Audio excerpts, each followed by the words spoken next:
அஸ்ஸலாமு அலைக்கும் வரஹ்மத்துல்லாஹி வபரக்காத்துஹு. அருட்கொடைகளுக்கு நன்றி கூறும் அடியார்கள். முஆத் பின் ஜபல் ரதியல்லாஹு அன்ஹு அவர்களை ஏமன் நாட்டிற்கு அனுப்பிய போது அல்லாஹுடைய தூதர் ஸல்லல்லாஹு அலைஹி வஸல்லம் அவர்கள் ஒவ்வொரு தொழுகைக்கு பின்னரும், அல்லாஹுவே, உன்னை நினைவு கூறுவதற்கும் உன் அருட்கொடைகளுக்கு நன்றி செலுத்துவதற்கும் உன்னை அழகிய முறையில் வணங்குவதற்கும் எனக்கு உதவி புரிவாயாக என்று பிரார்த்திக்குமாறு அல்லாஹுடைய தூதர் ஸல்லல்லாஹு அலைஹி வஸல்லம் அவர்கள் அறிவுறுத்தினார்கள். இந்த செய்தி அஹ்மது என்ற நூலிலே 221119 என்ற எண்ணிலே பதிவு செய்யப்பட்டிருக்கிறது.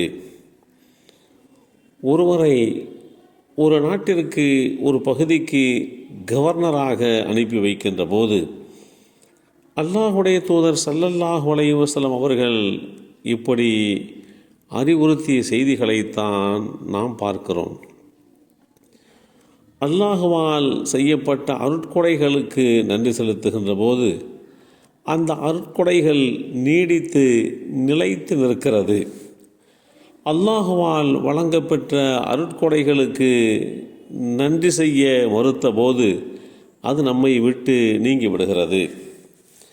சபா என்ற ஒரு நகரம் குறித்து வேதமறை குர்ஆனிலே அல்லாஹ் ஒரு வரலாறாக சொல்லி வருகிறான்.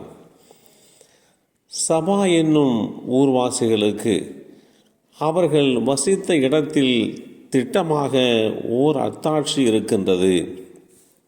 அதன் வலப்புறத்திலும் இடப்புறத்திலும் 2 தோட்டங்கள் இருந்தன. உங்களுடைய இரட்சகனின் உணவிலே இருந்து நீங்கள் உண்ணுங்கள், இன்னும் அவனுக்கு நன்றி செலுத்துங்கள்.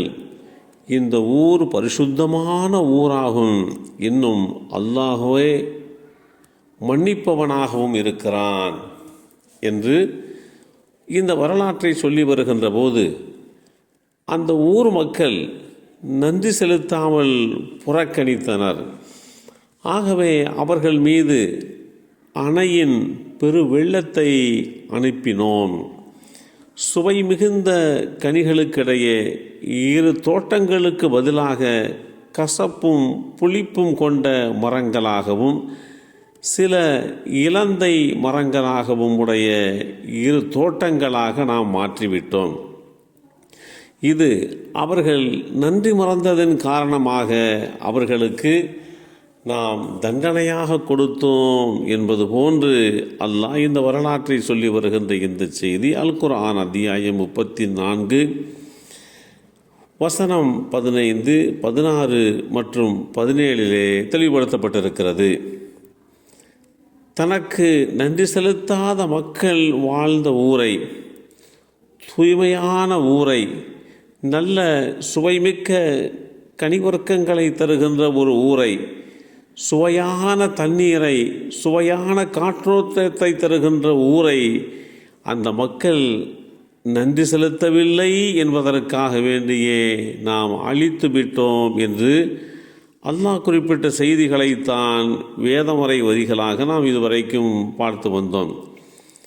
அல்லாஹுடைய தூதர் ஸல்லல்லாஹு அலைஹி வஸல்லம் அவர்கள் கூறினார்கள், ஓர் உணவை சாப்பிட்டு அதற்காக அல்லாஹுவை புகழக்கூடிய மற்றும் ஒரு பானத்தை பருகி அதற்காக அல்லாஹுவை புகழக்கூடிய அடியாரை நிச்சயமாக அல்லாஹ் பொருந்திக் கொள்கின்றான் என்கின்ற இந்த செய்தி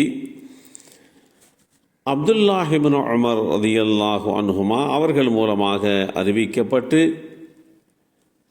இந்த செய்தி இப்னு மாஜா என்ற நூலிலே 3801 என்ற எண்ணிலே பதிவு செய்யப்பட்டிருக்கிறது. அல்லாஹுவால் நமக்கு வழங்கப்பட்டிருக்கக்கூடிய அருட்கொடைகள், நமக்கு தரப்பட்டிருக்கக்கூடிய தொழில்துறைகள், கல்விஞானம், அறிவாற்றல், உடல் ஆரோக்கியம், இதற்காகவெல்லாம் நாம் நன்றியுள்ள அடியாராக அந்த நன்றியை அவனுக்கு தெரிவித்து கொண்டே இருக்க வேண்டும். இப்படி நன்றி மறக்கின்ற போது, இது மாதிரி உண்டான நன்றியை மறக்க முற்படுகின்ற போது அல்லாஹு தாலா அந்த அருட்கொடையை அப்படியே நேர்முரணாக மாற்றி நம்மை சிரமத்திற்குள் ஆளாக்கிவள் நேரிடும். எல்லாம் வல்ல அல்லாஹு தாலா அவனுடைய அருட்கொடைகளுக்கு நன்றி செலுத்துகின்ற நல்லோர்களாக நம்மையும் நம் சந்ததிகளையும் ஆக்கி வைப்பானாக. அஸ்ஸலாமு அலைக்கும் வரஹ்மத்துல்லாஹி வபரகாத்துஹு.